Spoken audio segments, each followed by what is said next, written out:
Shalom jemaat yang dikasih Tuhan, selamat pagi, kiranya berkat Tuhan melimpah dalam kehidupan kita. Biarlah hati kita juga selalu rindu memuji dan menyembah Tuhan dalam roh dan kebenaran. Baiklah, pada hari ini saya akan menyampaikan renungan firman dengan judul Dalam Nama Yesus Sembuh. Kita akan baca Kisah Para Rasul pasal 3 ayat 1-6 yang berbunyi demikian, Petrus menyembuhkan orang lumpuh. Pada suatu hari menjelang waktu sembahyang, yaitu pukul 3 petang, naiklah Petrus dan Yohanes ke bait Allah. Di situ ada seorang laki-laki yang lumpuh sejak lahirnya sehingga ia harus diusung. Tiap-tiap hari orang itu diletakkan dekat pintu gerbang bait Allah yang bernama Gerbang Indah untuk meminta sedekah kepada orang yang masuk ke dalam bait Allah. Dan ketika orang itu melihat bahwa Petrus dan Yohanes hendak masuk ke bait Allah, ia meminta sedekah. Mereka menatap dia. Dan Petrus berkata, "Lihatlah kepada kami." Lalu orang itu menatap mereka dengan harapan akan mendapat sesuatu dari mereka. Tetapi Petrus berkata, "Emas dan perak tidak ada padaku, tetapi apa yang kupunyai kuberikan kepadamu. Demi nama Yesus Kristus, orang Nazaret itu, berjalanlah." Amin. Saudara sekalian, orang Yahudi biasanya memiliki kebiasaan sembahyang setidaknya 3 kali, jam 9 pagi, jam 12 siang, dan jam 3 sore. Mereka boleh beribadah di mana saja, di rumah atau di tempat lain, tetapi harus menghadap ke Yerusalem. Jadi pertama-tama yang berdoa dengan kiblat itu sebetulnya adalah orang Yahudi. Dan kiblatnya tentu adalah Yerusalem, karena mereka menganggap bahwa Yerusalem adalah Holy City, kota yang suci. Seperti halnya juga dengan Daniel dalam perjanjian lama yang dikatakan 3 kali sehari dia berdoa kepada Allahnya dan menghadap Tuhan ke arah Yerusalem. Nah saudara-saudara, bagi mereka yang tinggal di Yerusalem tentu sangat baik bila mereka beribadahnya itu langsung di bait Allah. Nah, dan pada waktu peristiwa ini terjadi di mana Petrus dan Yohanes pergi ke bait Allah untuk berdoa, belum ada pemisahan yang tajam antara Yudaisme dan kekristenan, sehingga mereka tetap melakukan disiplin rohani berdoa pada jam 9 atau 12 atau jam 3 sore. Kali ini mereka berdoa pada jam 3 sore. Satu hal yang saya catat di sini, para rasul ini adalah orang yang tekun melakukan disiplin rohani. Ada jam-jam ibadah, jam-jam doa yang mereka ikuti dari waktu ke waktu. Begitu juga seharusnya kita, kalau kita mau bertumbuh rohani, maka kita ini harus punya sebuah kebiasaan rohani. Misalnya jam 5 pagi saudara sudah bangun, berdoa dan mengikuti mesbah doa pagi ini, maka setiap hari itu akan membentuk kebiasaan kita sehingga kita makin hari makin tumbuh rohaninya di dalam Tuhan. Atau ketika saudara akan memulai hari, saudara juga membaca Alkitab. Entah 1 pasal atau 2 pasal atau berapa pasal pun yang saudara punya komitmen untuk melakukannya. Apalagi kalau saudara misalnya punya tuntunan pembacaan Alkitab setiap hari, itu sangat baik. Atau mungkin kita bisa melakukan disiplin rohani seperti puasa. Ada yang melakukan puasa setiap hari Sabtu. Misalnya berhenti makan jam 6 sore, baru kemudian bukanya hari Sabtunya dari Jumat malam sampai Sabtu siang jam 12 atau jam 1 siang. Itu adalah satu kebiasaan yang baik, di mana pada jam-jam di mana kita seharusnya makan, kita ganti dengan makan firman, makan makanan rohani. Seperti seorang atlet baru bisa menang di dalam pertandingan kalau dia banyak berlatih. Mesti lari, mesti angkat beban. Orang juga yang ingin ototnya terbentuk, ikut ke gym, dia harus melakukan berbagai latihan dengan disiplin. Baru kemudian hasil yang memadai akan dicapai. Nah, Alkitab berkata, "Latihlah dirimu beribadah."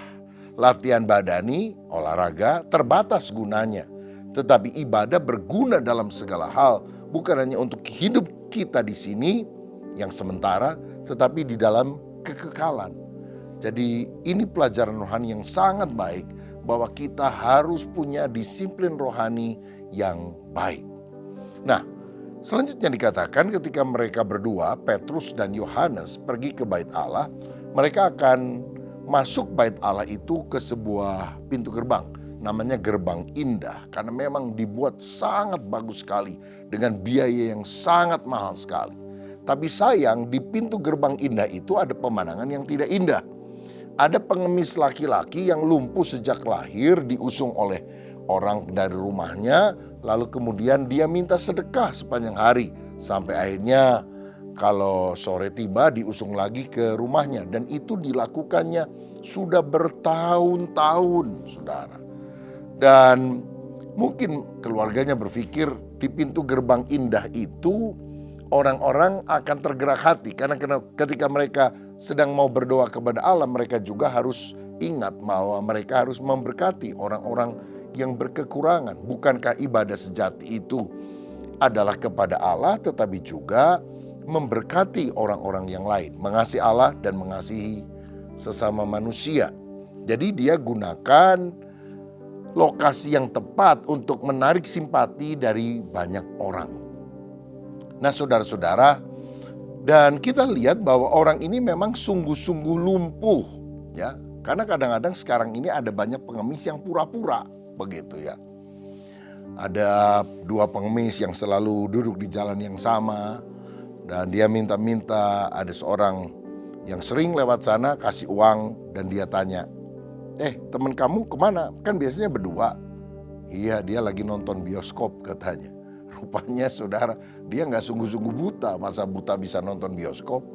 Nah, tetapi ini adalah orang yang sungguh-sungguh lumpuh dari sejak lahirnya. Nah, orang yang memang berkekurangan semacam itu, tentu kita harus bantu, ya. Tidak mesti setiap orang di pinggir jalan kita kasih uang dan sebagainya, karena itu akan menyuburkan gepeng, gelandangan, dan pengemis. Tapi seandainya kita tahu di lingkungan RT kita atau di gereja kita ada orang-orang yang membutuhkan, kita bisa support mereka. Bahkan gereja bisa bantu dengan pelayanan diakonia. Tapi kalau orang itu pura-pura, males saudara. Ada pemuda masih gagah tapi cuma ngemis-ngemis begini. Wah, mentalitasnya yang miskin. Nah, yang model begitu jangan dikasih. Karena ini akan merusak mentalitas seseorang. Lalu ketika orang lumpuh ini meminta uang dari Petrus dan Yohanes, Petrus berkata, "Lihatlah kepada kami." Jadi orang itu menatap dengan penuh pengharapan untuk mendapat sesuatu. Pengharapannya bukan untuk menerima kesembuhan. Karena ini sudah lama dan dia tidak pernah berpikir dia akan bisa sembuh. Tapi dia mengharapkan uang tentunya. "Lihatlah kami," kata Petrus. Karena Petrus ingin menekankan bahwa sebelum seseorang mengalami mujizat, dia mesti fokus. Fokus dan memiliki pengharapan pada hal yang benar. Saudara kalau datang ke gereja, dengar khotbah juga mesti fokus. Kalau kita dengar khotbah sambil ngobrol, dengar khotbah sambil balesin WA, lihat HP, tentu tidak akan mendapatkan berkat yang maksimal. Tetapi kalau kita bisa fokus, kita akan mengalami perkara-perkara yang baik dari Tuhan. Dan kemudian Petrus berkata, "Emas dan perak tidak ada padaku, tapi apa yang kupunyai akan kuberikan kepadamu." Saudara-saudara, berarti Petrus dan Yohanes ini walaupun dia rasul, tapi ternyata dia bukan orang kaya raya.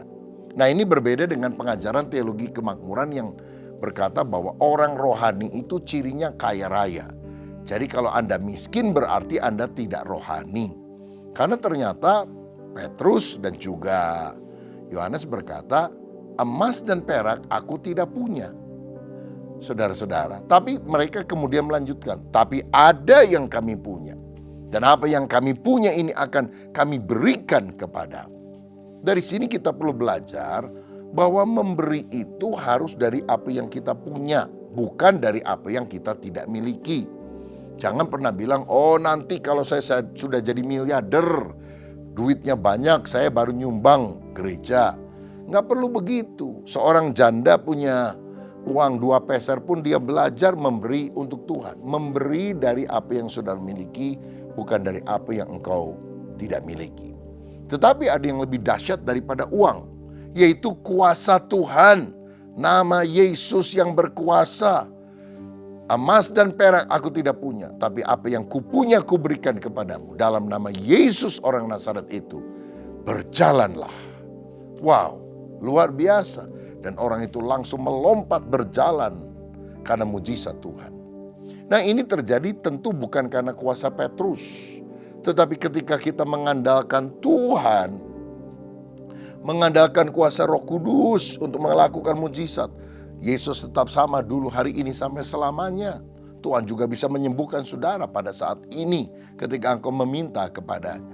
Sayang ada banyak gereja masa kini, mungkin perkataannya, emas dan perak ada padaku, tapi yang tidak ada padaku adalah kuasa Allah. Sayang sekali saudara, karena gereja mula-mula tidak punya kekayaan, tapi mereka punya kuasa yang mendatangkan mujizat. Orang itu langsung sembuh. Nah, ini adalah mujizat, karena mujizat itu terjadi seketika. Sedangkan kalau berproses itu namanya karunia kesembuhan. Ada prosesnya. Dan Tuhan berkata, tanda-tanda ini akan menyertai orang percaya. Orang percaya akan menumpangkan tangan pada orang sakit dan orang itu akan sembuh. Saya percaya kalau kita mengandalkan Roh Kudus, mujizat kesembuhan masih bisa terjadi. Memang melalui kemajuan ilmu yang berasal dari Tuhan tentunya, kesembuhan juga bisa kita terima lewat dokter.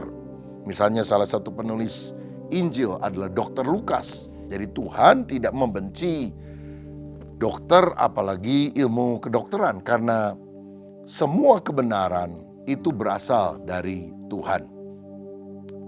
All truth is God's truth. Semua kebenaran itu berasal dari Tuhan. Tetapi Tuhan juga masih sanggup menyembuhkan secara langsung. Dan kalau itu terjadi, jangan berpikir bahwa pendeta yang mendoakan saudara itu yang menyembuhkan. Mereka hanyalah alat Tuhan. Yang penting kita sungguh-sungguh beriman kepada Tuhan. Ayo hari ini, siapa di antara saudara yang sakit? Apapun penyakit yang kau alami, penyakit tubuh, fisik, atau mungkin keluargamu yang sedang sakit. Atau mungkin ekonomimu, keuangan yang sedang sakit. Kalau engkau meminta kuasa dalam nama Yesus, emas dan perak tidak ada padaku, tapi apa yang aku punya, aku berikan kepadamu. Dalam nama Yesus, sembuh. Dalam nama Yesus, mujizat terjadi. Dan hari ini, saya mau berdoa bagi saudara, apapun yang menjadi penyakit saudara, taruhlah tangan kirimu pada bagian tubuh yang sakit, dan tangan kanan naik ke atas. Dan kita sekarang berdoa dalam nama Tuhan Yesus. Kami percaya namamu adalah nama di atas segala nama. Yang oleh nama Yesus setiap lutut bertelut, semua lidah mengaku Yesus adalah Tuhan. Engkau lihat anak-anakmu yang mengalami sakit di rumahnya masing-masing atau di rumah sakit. Hamba berdoa, sakit pada bagian kepala, leher, dada, lambung, tangan, kaki, sakit jantung, sakit kanker, sakit darah tinggi, stroke, atau apapun juga jenis penyakit yang ada. Kami percaya penyakit itu punya nama. Tetapi nama di atas segala nama adalah nama Yesus. Dan kami berdoa sekarang dalam nama Yesus, jadilah sembuh, terimalah mujizat.